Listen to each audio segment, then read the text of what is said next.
పాపము, ఒకరు రోగంలో, ఒకరేమో శాపంలో, ఇంకొకరేమో దరిద్రంలో, ఇంకొకరేమో చింతలు. సో వీటిలో మునిగిపోయి ఉన్నారు వీళ్ళంతా.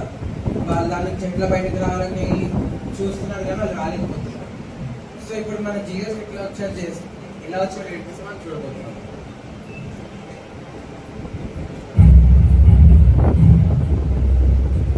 సో జీసస్ చిన్న దగ్గరికి వెళ్తాడు, కానీ దాని నుంచి రావడం నాకు నచ్చట్లేదు. జీసస్ వద్దంటున్నాడు, ఇంకా తొలగిస్తున్నాడు. తీసుకున్న వెంటనే ఎట్లా దురాత్మ పడిపోతుంది.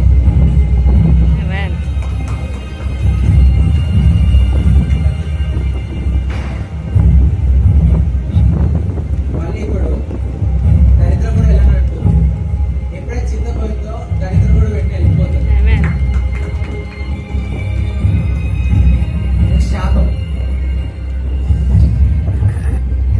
శాపం కూడా నేను వెళ్ళడం తొందరగా వెళ్ళడం జరుగుతుంది, కానీ ఎప్పుడైతే తీసుకున్నా వెనకాల దురాత్మ పడిపోతుంది.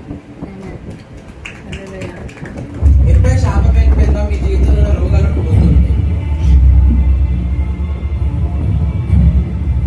రోగం చాలా కష్టం, చాలా ట్రై చేస్తున్నానికి, కానీ చూద్దాం.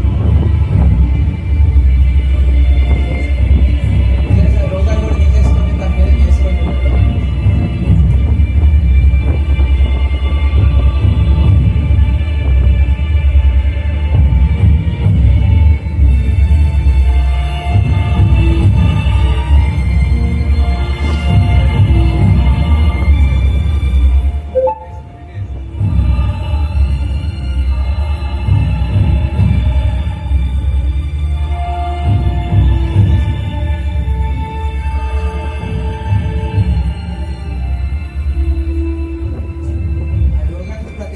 స్వస్థత వచ్చింది.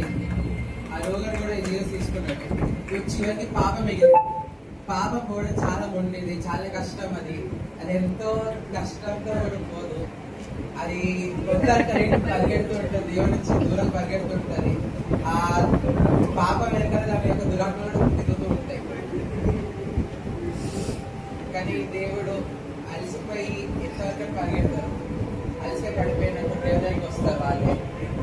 ఆ దేవుడు ఆ పాపాన్ని తీసుకొని తనకి నీతి ఇస్తాడు, రైజెస్ ఇస్తాడు. తీసుకొని దేవుడు తన మన బదులుగా తను